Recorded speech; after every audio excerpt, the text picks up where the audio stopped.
오늘은 지난번 행서에 대한 도론을 말씀을 전체를 드렸습니다. 행서의 가장 입문으로서 우리는 서예사에서 서성이라고 할 수 있는 왕이지를 들 수가 있고 거의 대표적인 필적인 난정서를 들 수 있다고 그랬죠. 오늘은 그 왕이지의 난정서를 배우기에 앞서서 이 왕희지란 사람은 과연 누구인가 하는 것을 알아두는 것이 굉장히 중요한 일이라고 생각합니다. 사실 이 서예라는 분야 전체를 틀어서 가장 키포인트 키워드를 하나 들으라 하면은 아마 여러 가지 나올 수 있겠지만 왕희지라는 사람을 들 수 있어요. 서예의 상징적인 인물이라고 볼 수 있는 거죠. 뭐 우리나라로 치면은 뭐 추사 김정희 선생 정도에 필적하는 중국 서예 전체를 통틀어서 가장 대표적인 인물이라 이렇게 볼 수 있습니다. 그래서 그 글씨 영역에 있어서는 성인이다 해서 서성으로 일컬어져 오고 있습니다. 그래서 왕이지를 안다는 것은 서예의 반을 안다 이렇게 이야기할 수 있을 만큼 대단히 중요합니다. 자, 그러면 이 왕이지는 왜 그렇게 유명하고 가치 있는 사람인가 하는 데 대해서 한번 단면적으로 살펴보기로 하겠습니다. 우선 왕이지가 유명한 것은 왕이지 그 자신의 예술적인 그 노력과 선천적인 그것도 있겠지만 그보다는 또 한 가지 중요한 것은 그 시대성입니다. 시대성. 어떤 시대가 그 인물을 낳는다는 말이 있죠. 예를 들면 역사적으로 보더라도 나폴레옹이니 뭐 여러 가지 그 시대를 대표하는 그런 인물들이 있습니다. 그래서 예술, 특히 예술, 그 중에서도 미술의 역사, 그 중에서도 서예사에 있어서도 그런 인물이 있다는 거죠.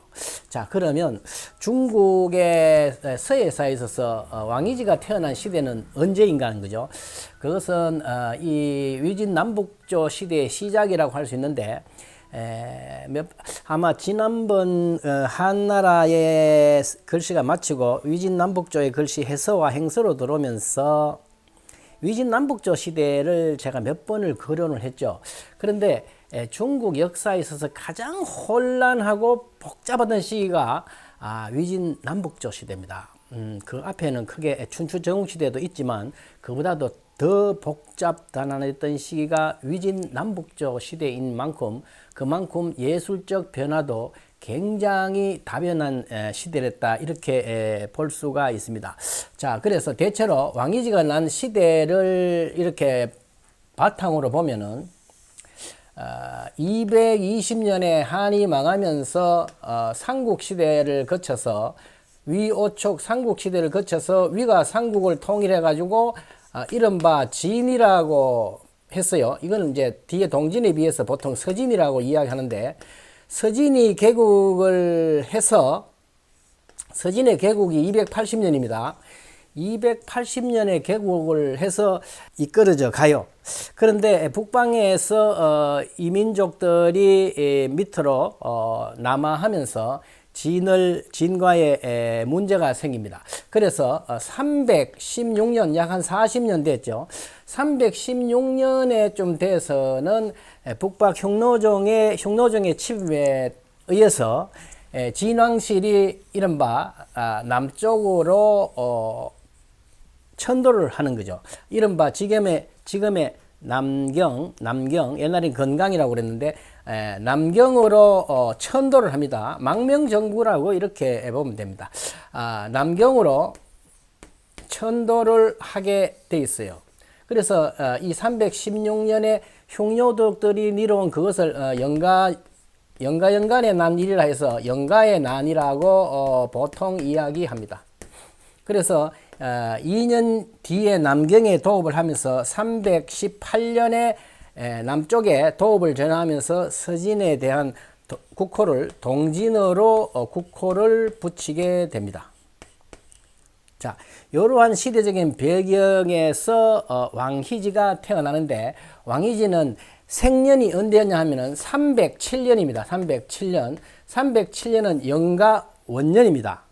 307년에 인데 굉장히 그 북방 이민족들이 침략이 강했을 때 그때 배태가 된 사람이고, 318년이라고 하면 거의 한 10살 때쯤 돼서 남경에 왔을 때는 아동 뭐 한 10살 전후한 그런 청년이랬다, 이렇게 볼 수가 있습니다. 그래서 남경에 도읍을 하면서 이른바 남조의 문화가 시작되는 기틀을 다지게 된 거죠.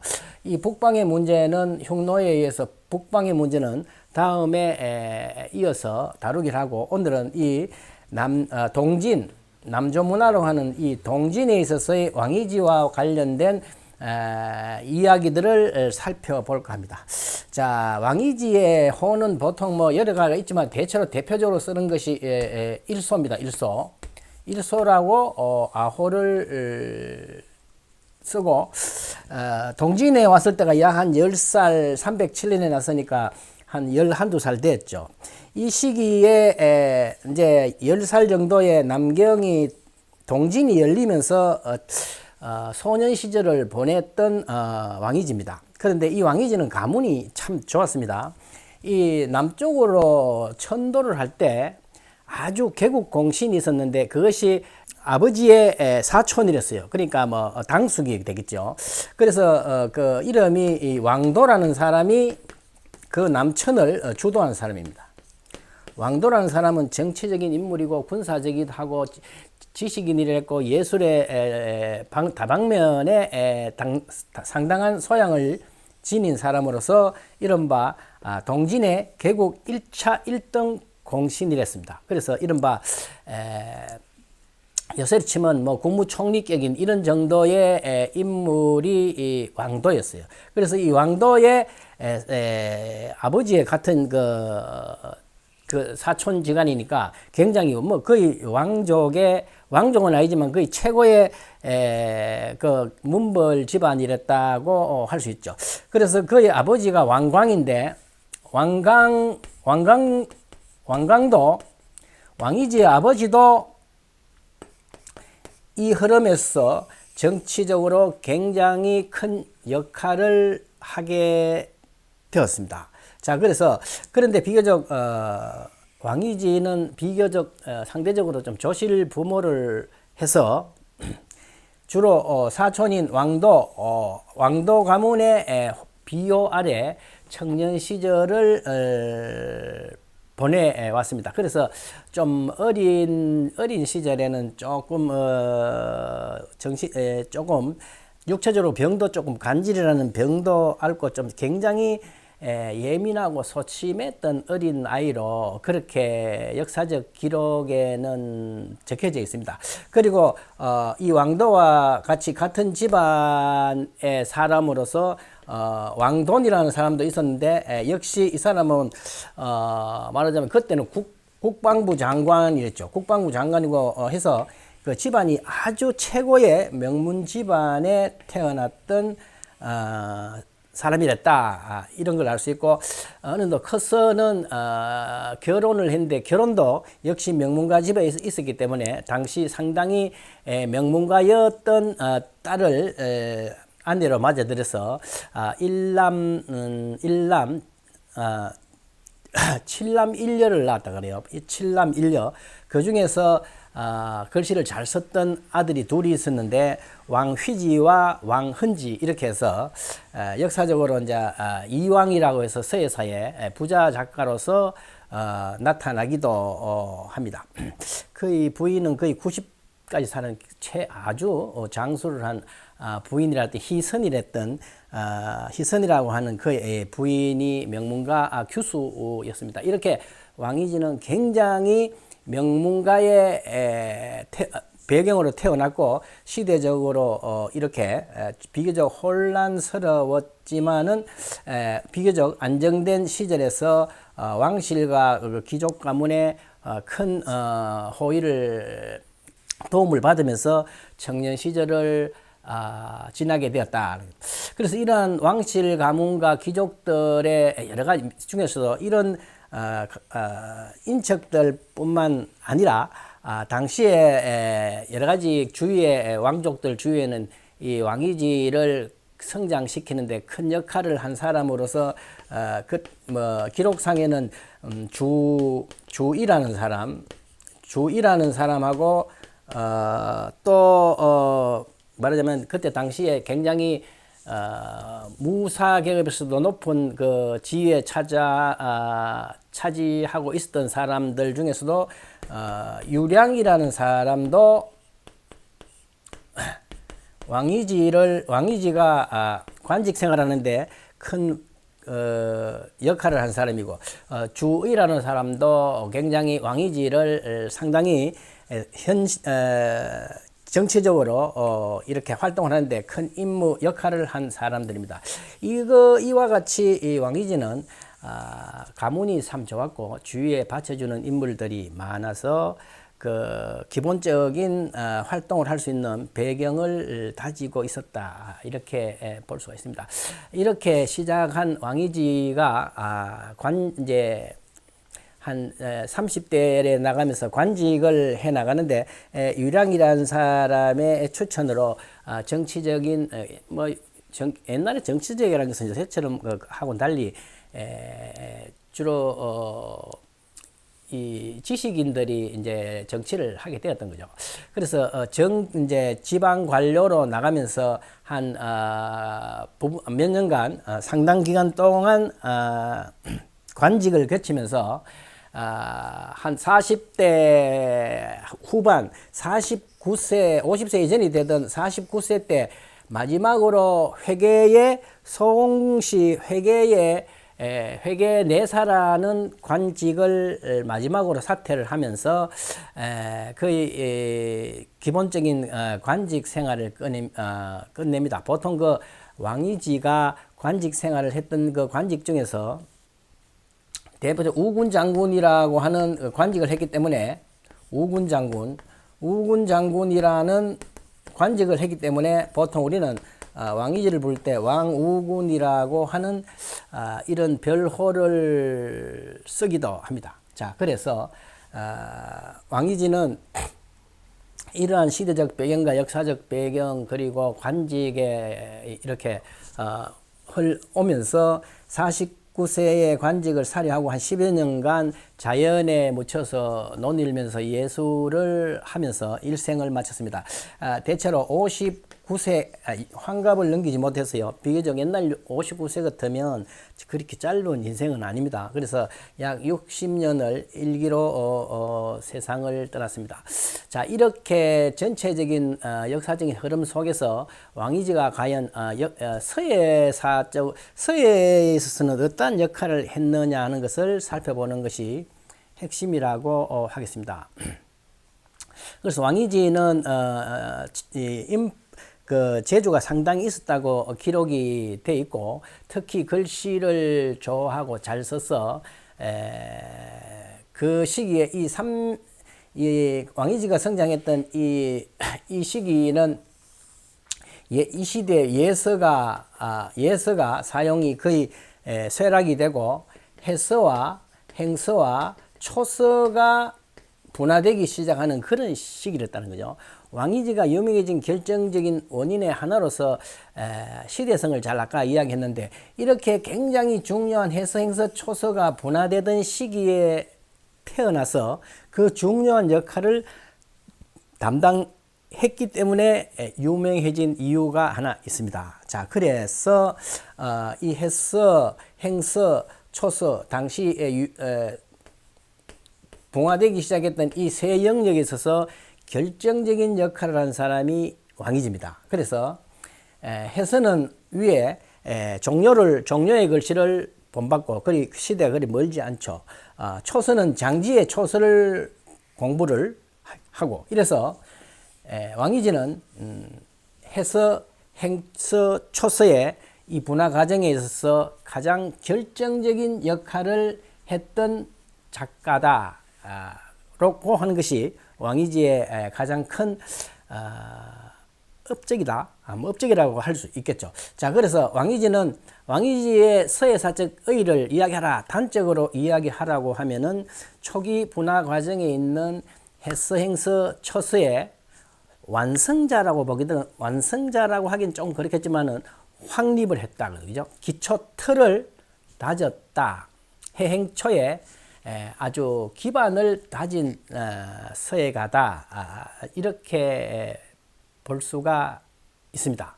자, 그래서 기록상에 있어서는 왕이지는 누구한테 배웠느냐? 뭐 당시 어릴 때 위부인이라고 하는 여자한테 글씨를 배웠다 하는 그런 기록이 있고, 또는 종료는 그 당시 없었기 때문에 종료의 글씨를 배웠다 하는 것은 그 종료의 후계자인 왕이라는 사람에게 글씨를 배웠다. 왕이를 통해서 종료의 해설을 배우고 어릴 때는 위부인으로부터 글씨를 학습을 받았다. 이렇게 되어 있습니다. 그래서 왕이지는 이러한 당시에 대표적인 서가들의 모든 것을 조합해서 해행초를 완성했던 인물로서 서예사의 큰 기초를 다진 사람으로서 기억이 되고 있습니다. 자, 그래서 왕이지가 썼던 필적들이 많이 있죠. 한번 제가 소개를 했습니다만은 해서, 행서, 초서의 세 영역에 있어서 자료들이 지금 많이 남아 있습니다. 왕이지 글씨가 현재 남아 있는 것은 역사적으로 많은 이유가 있었다고 그랬는데, 그에 대해서는 제가 한번 말씀을 드렸습니다. 그래서 왕이지 작품 중에서 해서로 된 것은 해서로 된 것 중에서 왕이지 해서는 큰 글씨가 아니고 보통 소해라고 하는데, 소해 중에서 세 가지가 있어요. 악이론, 황정경, 동방사 화찬이라고 하는 세 가지 소해 작은 글씨가 있고요. 지금 뭐 간접적으로 이제 진필은 아니지만 간접적으로 전해져 내려오고 있고, 행서 중에서는 한번 말씀드렸던 것 같은데, 남정서가 대표적이고, 그 다음에 흥복사 단비, 그리고 집자 선교서, 이 세 자료를 제가 한번 말씀드린 것 같습니다. 그리고 초서로서는 17첩을 중심으로 한 상당히 많은 법첩들이 척독이라면 요새 편집글입니다. 편집글들이 이어져 오고 있습니다. 그래서 왕이지는 해서, 행서, 초서 이 3대 서체에 있어서 결정적인 역할과 자료를 남기고 있다. 서예 자료로서는 그런 자료들이 있고, 왕이지를 최종적으로 우리가 기억해야 될 것이 사실 있습니다. 왕이지는 이러한 결정적인 시기에 3세기, 4세기 초죠. 4세기에 나서 해해 서체상으로서는 해서, 행서, 초서를 뭐 완성을 했다 해도 과언이 아닙니다. 완성을 했던 것의 어떤 전형을 만들었다고 이렇게 볼 수 있죠. 가장 기본적인 기본 베이스를 마련했다는 것이 하나가 있고, 두 번째 글씨의 그 내용면에 있어서 한 가지 살펴볼 게 있습니다. 보통 우리 뭐 소재라고 뭐 명제라고 이야기하는데, 이 시대는 이 서예뿐 말고 모든 예술이 굉장히 근본적인 변화를 하는 시기예요. 문학도 그렇고 회화도 마찬가지입니다. 서예사에 있어서 이 한 가지 특징적인 것은 이 내용이 바뀐다는 거죠. 그 이전에는 대체로 서예 자료라는 것이 역사적 사실의 기록이 대부분이었습니다. 그런데 왕이지가 쓴 동방사 화찬이나 악이론이나 황정경 같은 것은 그러한 역사적인 단순한 기록이 아니고 상당히 문학성을 띈 것으로 바뀌었다는 사실입니다. 그 결과적으로 실용적인 것이 아니라 순수 예술적인 것이 기초가 되어 있다는 것입니다. 그것은 상당히 중요한 변화라고 할 수 있습니다. 소재의 변화죠. 내용의 변화라는 면에서 굉장히 중요한 의미를 가지고 있습니다. 말하자면 문학성을 기초로 중심적으로 한다는 거죠. 그 이전에는 대체로 역사적인 사실의 기록에 중심이 되어 있었습니다. 그게 굉장히 큰 변화입니다.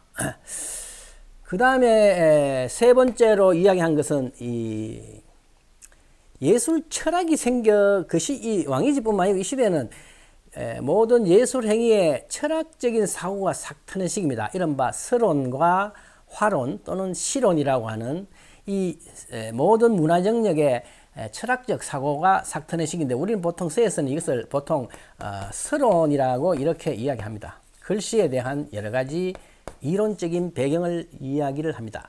서예란 무엇이고 어떻게 써야 하며 어떻게 감상하고 어떻게 평가해야 되느냐는 이런 것이 대두되는 시기예요. 굉장히 중요합니다.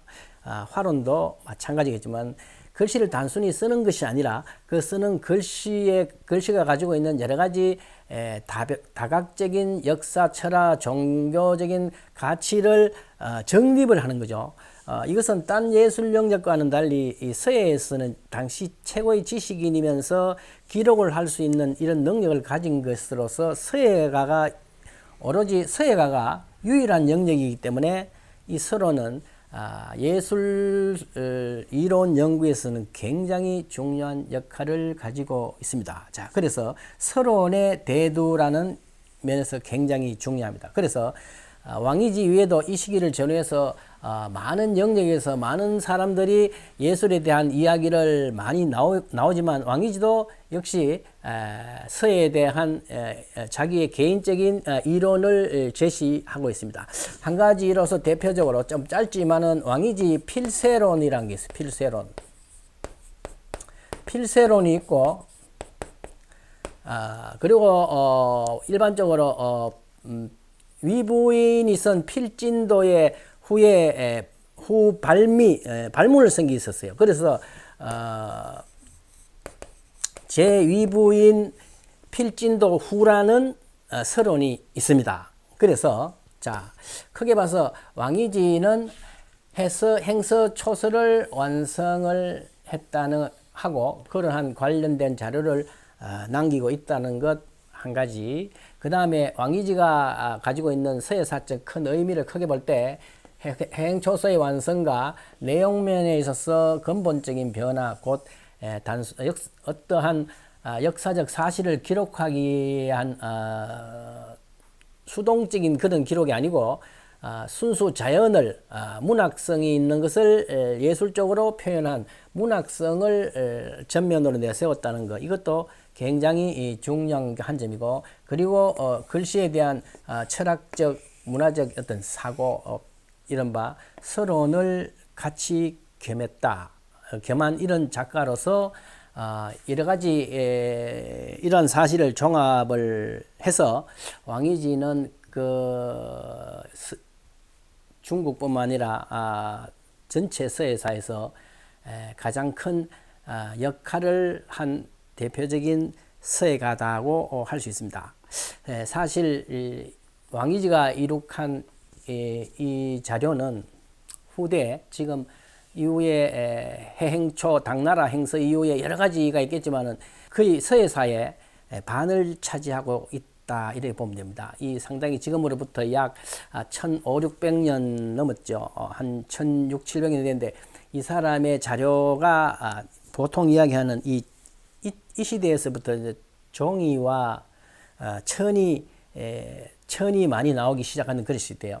그래서 보통 우리가 글씨를 쓰는데 이 첩파라는 게 있습니다. 첩학 또는 첩파라는 게 있는데 붓으로 쓴 글씨에 대한 서예 영역을 보통 첩학이라고 그래요. 이에 상대되는 게 이 비학이라는 게 있는데 비학에 대해서 이 첩학의 종조로 이렇게 되어 있습니다. 하여간 이 왕이지는 서예사의 큰 두 개의 물줄 중에 반을 차지하고 있다 이렇게 해도 과언이 아닙니다. 자, 이러한 관점에서 왕이지의 필적을 제일 먼저 공부를 하는 이유가 거기에 있습니다. 자, 그러면 오늘 왕이지에 대한 배경을 이 정도로 하고, 언젠가 나중에 왕이지를 중심으로 해서 그 이외에 시대적으로 대표적인 서가들은 또 한번 빼서 개인적인 작가를 다루는 작가로는 시간을 나중에 한번 가져보기로 하고, 왕이지에 대한 이야기를 오늘 여기서 약하기로 하겠습니다. 대단히 감사합니다.